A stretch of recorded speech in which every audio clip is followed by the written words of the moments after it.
The first thing that we do is we test, not guess, and you mentioned tests, to find out exactly what's going on in your gut. You have 100 trillion different microbes in your gut, and everyone has to be in balance. So when you take antibiotics or you eat foods that have antibiotics, like most of our meats or our fish, farmed fish, that balance goes off because the antibiotics don't just kill the bad guys. They're broad spectrum, so they also kill the good guys. So if you kill the good guys, the bad guys multiply. Now you have what's called dysbiosis. You have an imbalance. And once these critters take over, especially if they move into the small intestine and they go through that leaky gut into the blood, this is where we create inflammation and problems. And real issues. Now, are you seeing in your practice more of a widespread of this dysbiosis after, especially like this last year where they were touting use hand sanitizer? And we've got people actively trying to use all these products that, while on the surface seem like a good idea, are actually kind of putting that balance out of whack for our bodies. Yes, exactly. It's why children play with dirt. It's why we have hydrochloric acid in our stomach is a barrier to any of bacteria and microbes coming in on our fruits and vegetables to destroy them.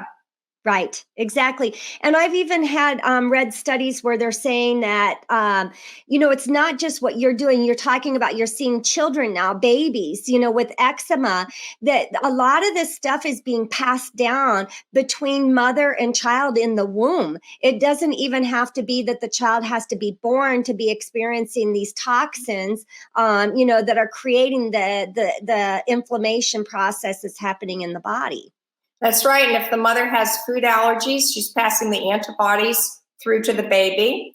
Mm-hmm. And as you mentioned, toxins are going through to the baby. And then if the mother, when the baby's being born, tests positive for strep, she's getting an IV with antibiotics. So the baby's getting antibiotics as it comes through the birth canal. And that's sterilizing the good bacteria, the acidophilus in the vagina, so the baby doesn't get that when it inhales. And if the mom has been taking antibiotics and she doesn't have good bifidobacteria in her breast milk, the baby is off to not a very good start, especially if it's a C-section. Yeah.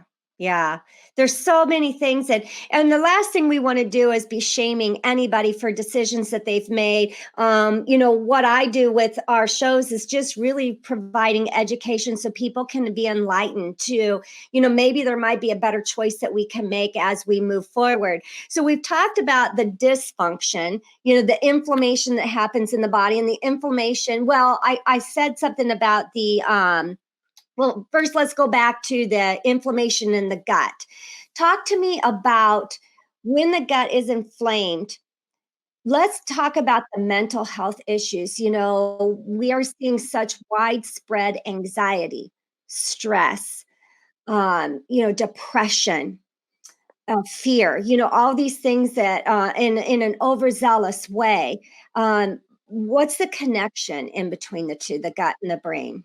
Well, 90 to 95% of your serotonin is made in your gut. So if you have gut dysbiosis, gut dysfunction, and you're not making enough serotonin, that is our feel-good brain chemical that keeps us relaxed and gives us a sense of well-being. So the antidepressants like Prozac, for example, is affecting receptors for serotonin. But 90 to 95% of that's made in your gut. And also your GABA, maybe 50 to 60% of your GABA, which is the brain chemical or neurotransmitter that helps us sleep at night. It's very calming and relaxing. That's made in your gut. And 50 to 60% of your dopamine, which is that let's get out and do things. It's what motivates us, which gives us energy, is made in your gut. So if those are off balance, if you're not making enough, then you're going to likely have anxiety and depression.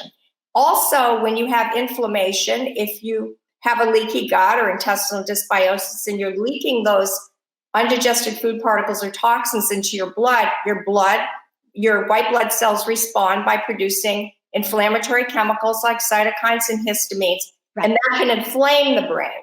And when you inflame the brain, you're going to have ADHD, you're going to have anxiety. So two things, you have possibly brain inflammation, and you have a lack of production of neurotransmitters in your gut. Right. Well, one thing, because you made a good point, backing up. I didn't want to shame anyone either, because there's something we can do. If you do have to have the IV for strep, or if whatever, you can give the baby probiotics after it's born, which we do. And that's something you can do to overcome that.